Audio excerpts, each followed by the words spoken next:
नमस्कार दोस्तों, मैं गणेश रामटे के भारतीय आज आपके सामने फिर से लाइव है। दोस्तों,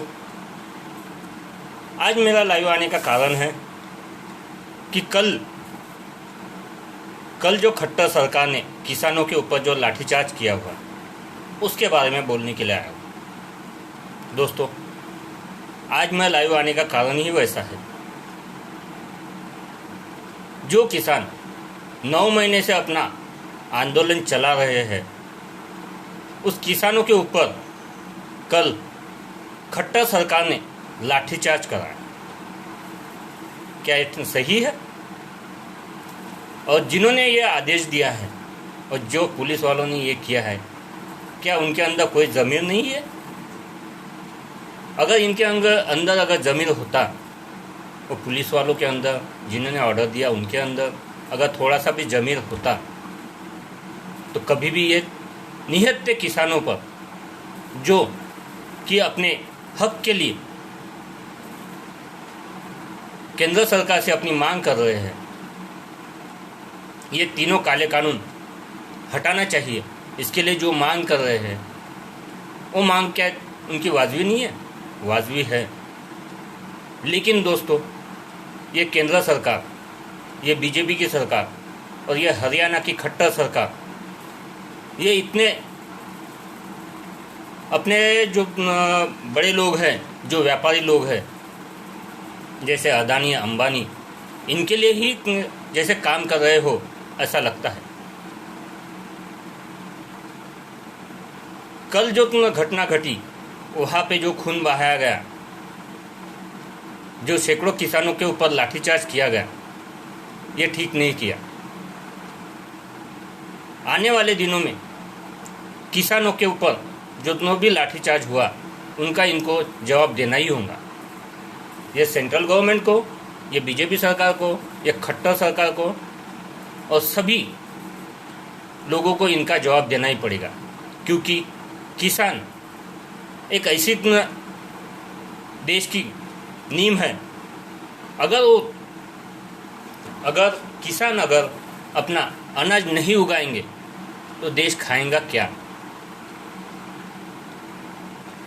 इसी तरह जिस तरह मोदी सरकार, बीजेपी की सरकार, ये केंद्र की सरकार किसानों की मांगे मान नहीं रही है और सिर्फ अपने जो बड़े व्यापारी है, अदानी अंबानी और कुछ है, इनके लिए ही जैसे काम कर रही है ये सरकार।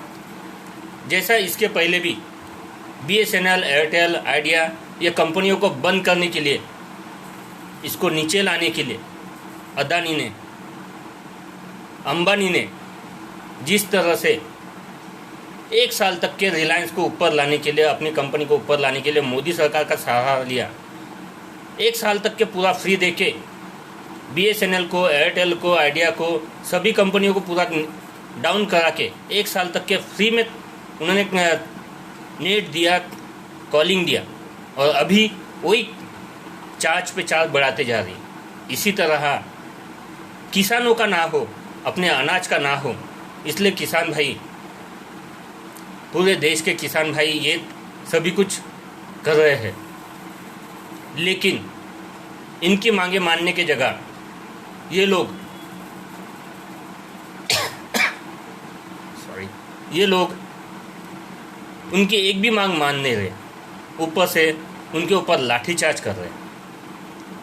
दोस्तों, ऐसी सरकार को रहने का कोई हक नहीं है। अगर ये किसानों के साथ में हम छोटे व्यापारी, मजदूर, शिक्षक वर्ग, कामगार वर्ग, अगर हम इनका साथ नहीं देते हैं, तो वो दिन दूर नहीं कि आज जो गेहूँ चावल हमको कम दाम में मिल रहा है, ये अगर बड़े व्यापारियों के हाथ में गया तो हमको कहीं ना कहीं ये आज जो 25 रुपये का गेहूँ मिलता है, वो 100 रुपये में खरीदना ही पड़ेगा। जैसा सरसों का तेल 60, 65, 70 रुपये आने के लिए 70 साल लग गए, और ये 7 सालों के अंदर में 70 रुपये का 200 रुपये पे गया। एक खाने का तेल अगर ये 200 रुपये जा सकता है तो ये तो इनकी चलने वाली बात हो गई। अगर ये ऐसे ही चलते रहा तो हमको जो दाल मिलती है, गेहूँ मिलता है, चावल मिलता है, ये अगर इन व्यापारियों के हाथ में गए, इनके बड़े बड़े गोडाउन में गए, तो हमारे लिए क्या, वो मन माने अपने हिसाब से तुम वहाँ पे ये करते जाएंगे, रेट बढ़ाते जाएंगे। दोस्तों, अगर ऐसे ही रेट बढ़ते रहेंगे तो किसान तो कहीं का रहेगा नहीं, किसानों को तो भाव मिलना नहीं है। किसानों को अभी 1 साल 2 साल के लिए वो भाव दे देंगे, लेकिन उसके बाद में ये माल, अगर किसानों का पूरा माल अगर उनके गोडाउन में जाता है तो अपने आप ही रेट बढ़ा देंगे। 2 साल के लिए कम करा देंगे, 2 साल के बाद में फिर उनके बढ़ा देंगे। ऐसा ना हो, इसी के लिए ये किसान भाई दिल्ली में 9 महीने से 26 नवंबर 2020 से किसान भाई जो धरने पे बैठे हैं, और ये केंद्र सरकार से मांग कर रहे हैं कि ये तीनों काले कानून मत दो, हमारा माल जो है वो एमएसपी पे लो, पूरा के पूरा माल जो रहता है वो एमएसपी पे लिया जाए। लेकिन केंद्र सरकार इसके लिए बिल्कुल तैयार नहीं है। अगर आज भी हम इनका साथ नहीं देते तो बहुत बुरे हाल आने वाले हैं। इसलिए मराठी में एक मन है, एकमेका सहाय्य करू अवघे धरू सुपंत, यानी अगर आज हम किसान भाइयों को हेल्प करते हैं, आज हम अगर किसानों के साथ में खड़े रहते हैं, तो बाकी लोगों को भी उनके साथ में खड़े रहने का अवसर मिलेगा। इसीलिए दोस्तों, हमको आज किसानों के साथ में खड़े रह के उनके इस आंदोलन को साथ देना ही है। अखिल भारतीय परिवार पार्टी किसानों के पहले दिन से ही उनके साथ में है। हमारे किसान मोर्चा की जो भी इतने टीम है वो है, पूरी अखिल भारतीय परिवार पार्टी उनके साथ में है। इनको पूरा सपोर्ट किया हुआ है और करते रहेंगे जब तक कि ये किसान बिल माफ़ नहीं होता, ये किसान बिल पीछे नहीं लिया जाएगा, तब तक कि ये आंदोलन चलते ही रहेगा। लेकिन कल जो हुआ है, जो खट्टर सरकार ने परमिशन देके कल जो किसानों पे लाठीचार्ज किया, वो अच्छा नहीं हुआ। इस देश के किसान ऐसे ही अगर खून बहाते रहेंगे तो ये देश आगे कहाँ पे जाएगा, इसका अफगानिस्तान कब बन जाएगा ये भी पता नहीं चलेगा। क्योंकि आज की सरकार, आज की केंद्र सरकार जो है, ये पूरा का पूरा माल प्राइवेटाइजेशन करने के लिए लगा हुआ है। रेलवे हो गया, रोड हो गया, बड़ी बड़ी कंपनियां, जो भी गवर्नमेंट की कंपनियां हैं, वो पूरी की पूरी बड़े इनके जो व्यापारी दोस्त हैं, इनको देने के इसमें लगे हैं, पूरा बेचने के लिए लगे हैं।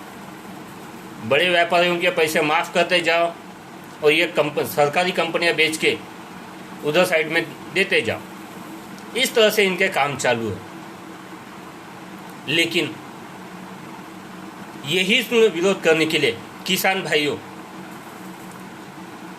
भाई लोग पूरे के पूरे आज तक आंदोलन कर रहे हैं। लेकिन ये खट्टर सरकार ने कल जो किया वो बहुत बुरा किया। कल जो लाठीचार्ज किया, खून जो बहाया, इनके एक एक खून का कतरा रंग लाएगा दोस्तों, रंग लाना ही पड़ेगा। क्योंकि जिस तरह से जालियनवाला बाग हुआ था, वहाँ पे भी आज भी एक भी अंग्रेज का नाम लिखा हुआ नहीं है। लेकिन जो लोग मरे थे जालियनवाला बाग में, उनके सबके नाम स्वतंत्र सेनानी करके लिखे हुए। क्योंकि ऐसे ही आंदोलन से कई भगत सिंह पैदा हो जाएंगे और कई राजगुरु, कई चंद्रशेखर तैयार हो जाएंगे। और ये केंद्र की सरकार को उखाड़ के फेंकना ही पड़ेगा। अगर हम किसानों का साथ देते हैं और किसानों की ये मांगे पूरी होती है तो ही ये केंद्र सरकार में रहने के लायक है, नहीं तो इनको निकाल के फेंकना ही पड़ेगा। इतना कह के मैं अपने शब्दों को विराम देता हूँ। जय हिंद, जय भारत।